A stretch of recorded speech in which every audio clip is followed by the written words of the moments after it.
और प्रधानमंत्री नरेंद्र मोदी आज आगरा मेट्रो रेल परियोजना के निर्माण कार्य शुरू करने जा रहे हैं। प्रधानमंत्री मोदी इस कार्यक्रम से वर्चुअली जुड़ रहे हैं। आगरा मेट्रो के इस प्रोजेक्ट की लागत 8,379 करोड़ रुपए से भी ज्यादा है। तो ये महत्वपूर्ण परियोजना जिसका आज इसका निर्माण कार्य शुरू होने जा रहा है और प्रधानमंत्री नरेंद्र मोदी वर्चुअली इस कार्यक्रम से जुड़ रहे हैं। मेट्रो सेवा का विस्तार हो रहा है। पिछले 5 वर्षों में लखनऊ, गाजियाबाद, नोएडा और ग्रेटर नोएडा में 83 किलोमीटर मेट्रो संचालन के आरंभ के बाद कानपुर, आगरा और दिल्ली से मेरठ के बीच बन रही देश की पहली RRTS परियोजना के तहत 131 किलोमीटर नए कॉरिडोर्स का निर्माण कार्य प्रारंभ हुआ है। भारत सरकार एवं उत्तर प्रदेश सरकार के संयुक्त स्वामित्व वाली company Uttar Pradesh metro rail corporation ने लखनऊ में 23 किलोमीटर लंबे उत्तर दक्षिण मेट्रो रेल कॉरिडोर का निर्माण रिकॉर्ड समय में पूरा करने का कीर्तिमान स्थापित किया। प्रदेश के प्रमुख औद्योगिक नगर कानपुर में कुल 32.5 किलोमीटर लंबे 2 कॉरिडोर वाली मेट्रो रेल परियोजना पर IIT कानपुर से मोती झील तक 9 किलोमीटर लंबे प्रायोरिटी कॉरिडोर पर निर्माण कार्य भी अत्यंत तीव्र गति से चल रहा है। आगरा में भी अब विश्व स्तरीय मेट्रो सुविधा के लिए निर्माण कार्य शुरू हो रहा है।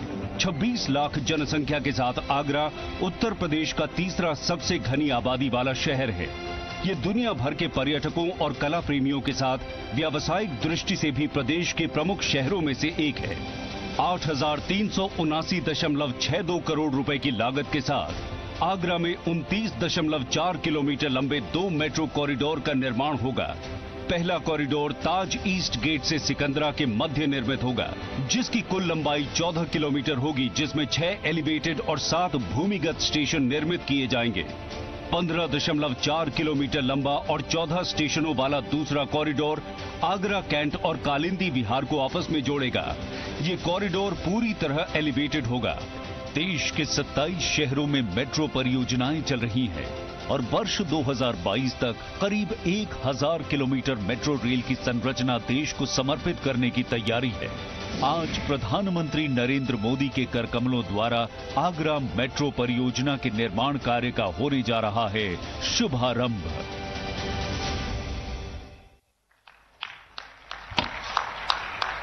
आपने इस फिल्म के माध्यम से देखा कि कैसी होगी ये परियोजना और आने वाले समय में आपको क्या क्या लाभ मिलेंगे।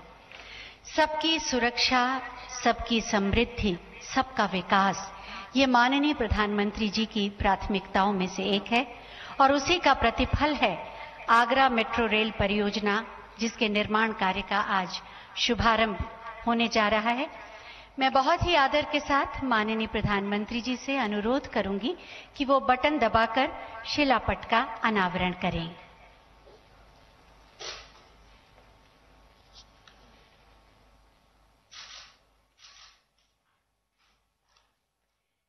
शिलापट का अनावरण आगरा के विकास में एक नए अध्याय का प्रारंभ, सबके सपने साकार होने का आश्वासन। बहुत बहुत धन्यवाद माननीय प्रधानमंत्री जी। जैसा कि आप सब जानते हैं कि विगत वर्ष इस योजना की शुरुआत की गई थी और आज इसके निर्माण कार्य का शुभारंभ किया जाएगा। मैं माननीय प्रधानमंत्री जी से अनुरोध करूंगी कि बटन दबाकर रिग मशीन द्वारा आगरा मेट्रो रेल परियोजना के निर्माण कार्य का शुभारंभ करने की कृपा करें।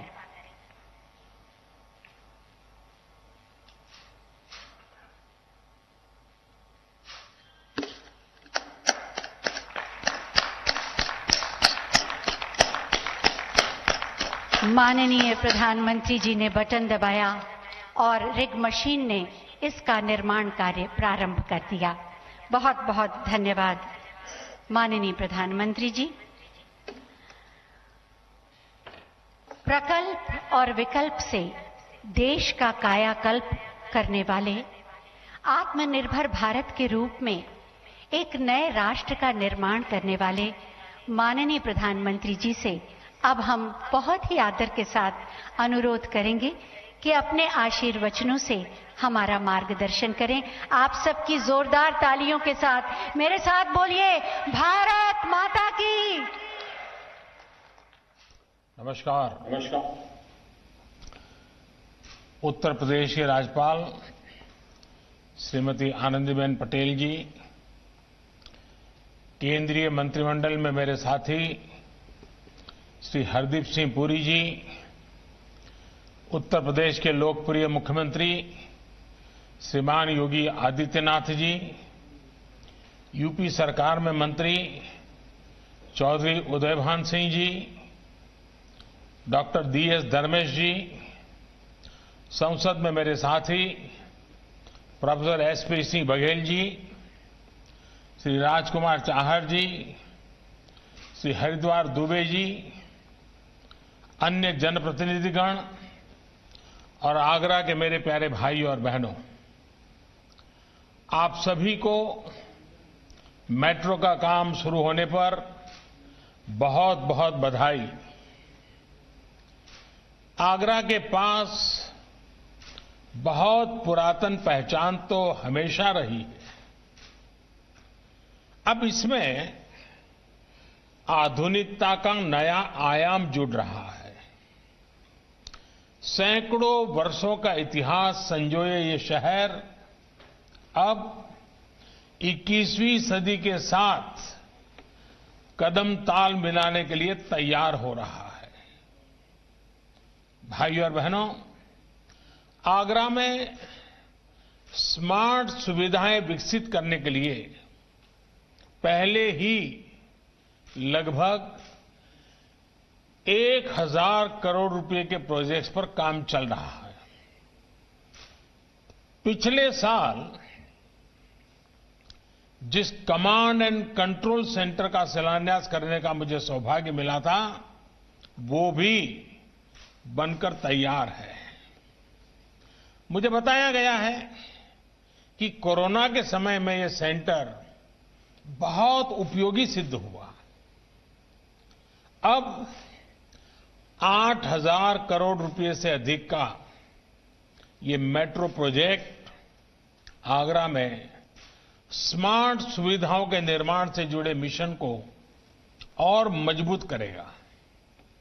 साथियों, बीते 6 सालों में यूपी के साथ ही पूरे देश में जिस स्पीड और स्केल पर मेट्रो नेटवर्क पर काम हुआ, वो इस सरकार की पहचान और प्रतिबद्धता दोनों को दर्शाता है। 2014 तक देश में लगभग 225 किलोमीटर मेट्रो लाइन ऑपरेशनल हुई थी। साल 2014 के बाद के 6 वर्षों में देश में 450 किलोमीटर से ज्यादा मेट्रो लाइन देश भर में ऑपरेशनल है और लगभग 1000 किलोमीटर मेट्रो लाइन पर तेज गति से काम भी चल रहा है। आज देश के 27 शहरों में मेट्रो का काम या तो पूरा हो चुका है या फिर काम अलग अलग चरणों में है। यूपी की ही बात करें तो आगरा मेट्रो सुविधा से जुड़ने वाला ये यूपी का 7वां शहर है। और इनके बीच एक और बात बहुत विशेष है।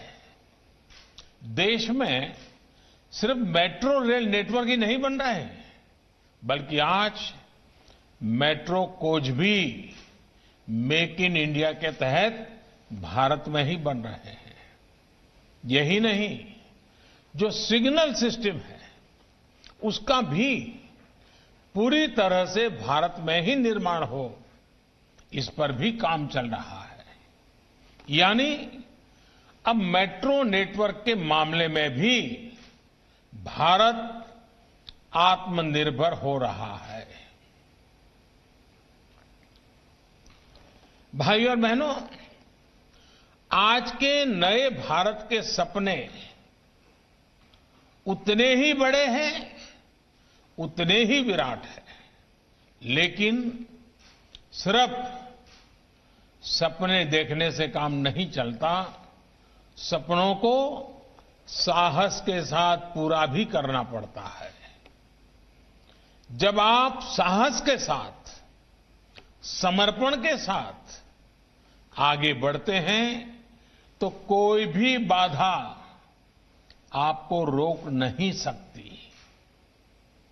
भारत का सामान्य युवा, भारत के छोटे शहर आज यही साहस दिखा रहे हैं, यही समर्पण दिखा रहे हैं। 20वीं सदी में जो भूमिका देश के मेट्रो शहरों ने निभाई, उसी भूमिका को विस्तार देने का काम अब हमारे आगरा जैसे छोटे शहर कर रहे हैं। छोटे शहरों को आत्मनिर्भर भारत की धुरी बनाने के लिए ही अनेक विकास पर बहुत ज्यादा जोर दिया जा रहा है। पश्चिमी उत्तर प्रदेश के इन शहरों में तो हर वो चीज है जो आत्मनिर्भरता के लिए हमें चाहिए। यहां की भूमि, यहां के किसानों में अपार सामर्थ्य है। पशुधन के मामले में भी ये क्षेत्र देश में अग्रणी है। ऐसे में यहां डेयरी और फूड प्रोसेसिंग से जुड़े उद्योग के लिए बहुत संभावनाएं हैं। इसके अलावा ये क्षेत्र सर्विस सेक्टर और मैन्युफैक्चरिंग सेक्टर में भी आगे बढ़ रहा है। साथियों, आधुनिक सुविधाएं मिलने से, आधुनिक कनेक्टिविटी मिलने से पश्चिमी यूपी का यह सामर्थ्य और बढ़ रहा है। देश का पहला rapid rail transport system Meerut से दिल्ली के बीच बन रहा है। दिल्ली मेरठ के बीच 14 लेन का एक्सप्रेस वे भी जल्द ही इस क्षेत्र के लोगों की सेवा देने लगेगा। पश्चिमी उत्तर प्रदेश के अनेक जिलों को जोड़ने वाले गंगा एक्सप्रेस वे को योगी जी की सरकार पहले ही स्वीकृति दे चुकी है। यही नहीं, यूपी में दर्जनों एयरपोर्ट्स को रीजनल कनेक्टिविटी के लिए तैयार किया जा रहा है। इसमें भी अधिकतर पश्चिमी उत्तर प्रदेश में है। ग्रेटर नोएडा के जेवर में आधुनिक विश्व स्तरीय ग्रीनफील्ड एयरपोर्ट से तो इस पूरे क्षेत्र की पहचान पूरी तरह बदलने वाली है। साथियों, देश के इंफ्रास्ट्रक्चर की एक बहुत बड़ी दिक्कत हमेशा से ये रही थी कि नए प्रोजेक्ट्स की घोषणा तो हो जाती थी, लेकिन इसके लिए पैसा कहां से आएगा, इस पर बहुत ध्यान नहीं दिया जाता था। इस वजह से प्रोजेक्ट बरसों तक लटके रहते थे। उनमें काम की रफ्तार बहुत धीमी होती थी, नाम मात्र का काम होता था। हमारी सरकार ने नई परियोजना की शुरुआत करने के साथ ही उसके लिए आवश्यक धनराशि के इंतजाम पर भी उतना ही ध्यान दिया है। कनेक्टिविटी और आधुनिक इंफ्रास्ट्रक्चर पर जितना आज देश में खर्च किया जा रहा है, उतना पहले कभी नहीं किया गया। अब नेशनल इंफ्रास्ट्रक्चर पाइपलाइन प्रोजेक्ट के तहत 100 लाख करोड़ रुपए से अधिक खर्च करने की भी तैयारी है। Multi modal connectivity infrastructure master plan, उस पर भी काम किया जा रहा है। कोशिश ये है कि देश के इंफ्रास्ट्रक्चर को बेहतर बनाने के लिए पूरी दुनिया से निवेश को आकर्षित किया जाए। इंफ्रास्ट्रक्चर और रियल एस्टेट प्रोजेक्ट्स में इन्वेस्ट में विदेशी निवेश को आसान बनाने के लिए भी हर जरूरी कदम उठाए जा रहे हैं। साथियों, बेहतर इंफ्रास्ट्रक्चर, बेहतर कनेक्टिविटी का सबसे अधिक लाभ हमारे टूरिज्म सेक्टर को होता है। मेरा ये हमेशा से मत रहा है कि टूरिज्म एक ऐसा सेक्टर है जिसमें हर किसी के लिए कमाई के साधन है। कम से कम निवेश में अधिक से अधिक आमदनी टूरिज्म के माध्यम से संभव है। इसी सोच के साथ देश लोकल टूरिज्म के लिए वोकल हो, इसके लिए अनेक स्तरों पर काम चल रहा है। ताजमहल जैसी धरोहरों के आसपास आधुनिक सुविधाएं विकसित करने के साथ ही टूरिस्टों के लिए ईज ऑफ ट्रैवलिंग भी बढ़ाई जा रही है। सरकार ने न सिर्फ ई वीजा स्कीम में शामिल देशों की संख्या में काफी वृद्धि की है, इसके साथ ही होटल रूम टैरिफ पर टैक्स को भी काफी कम किया है। लोग अक्सर सवाल पूछते हैं कि पहले की तुलना में अब हो रहे रिफॉर्म्स ज्यादा बेहतर तरीके से काम क्यों करते हैं? पहले की तुलना में अब अलग क्या हो रहा है? कारण बहुत ही सीधा है।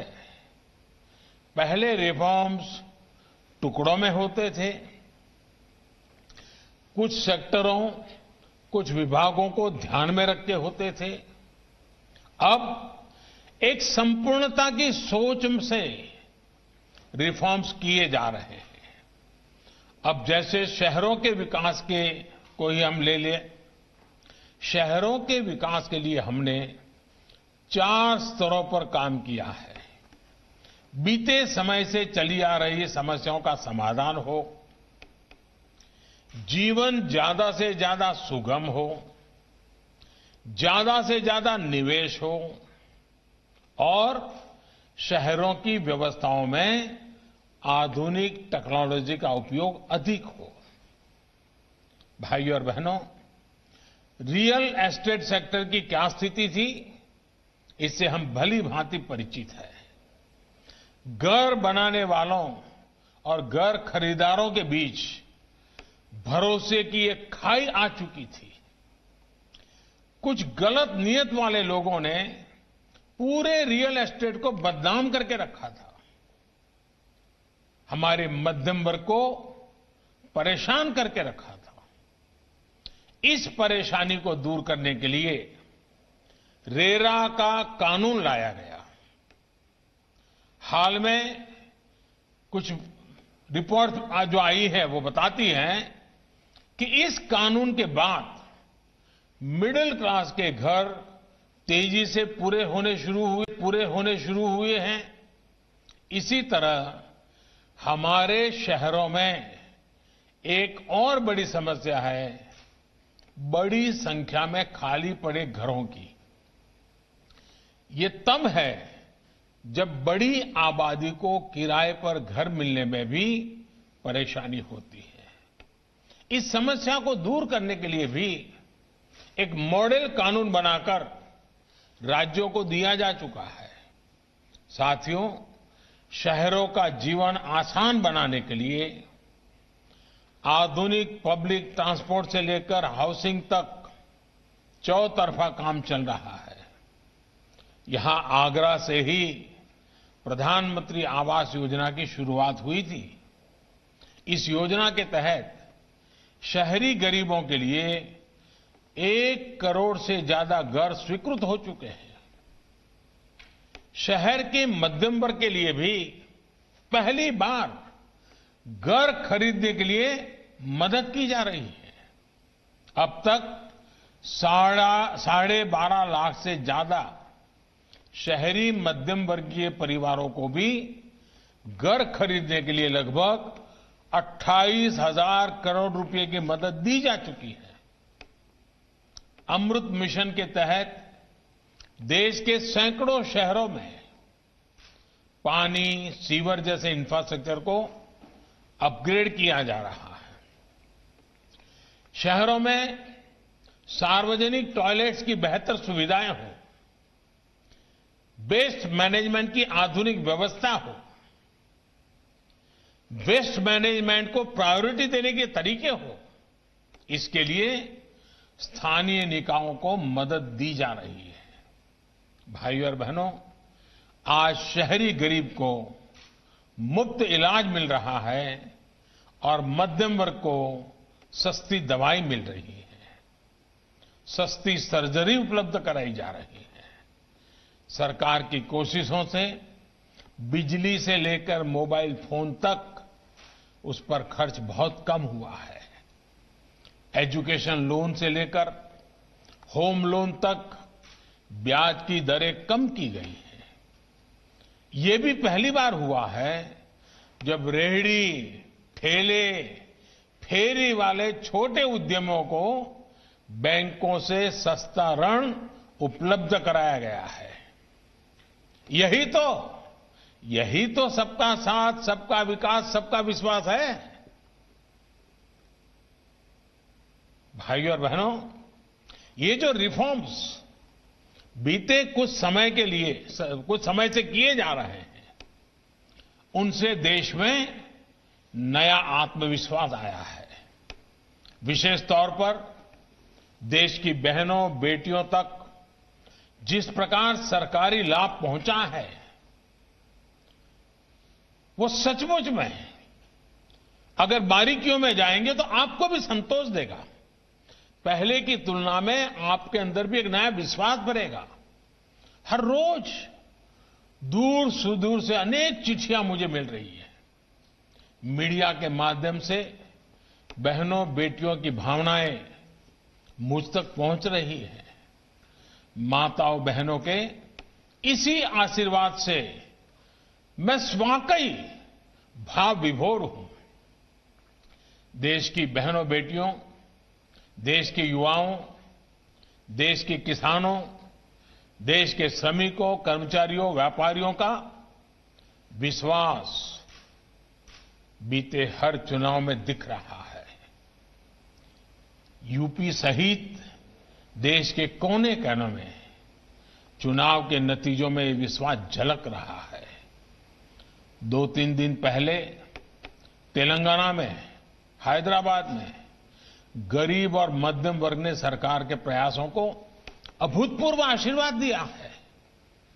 आपका साथ और आपका समर्थन ही मेरी प्रेरणा शक्ति है।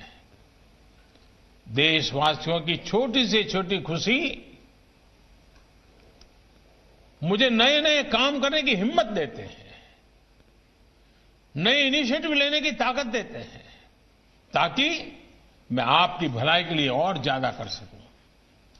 आत्मनिर्भरता का ये आत्मविश्वास यूं ही निरंतर मजबूत होता रहे, विकास के कार्य ऐसे ही बढ़ते चलें, इसी कामना के साथ आपको मेट्रो प्रोजेक्ट की फिर से बहुत बधाई।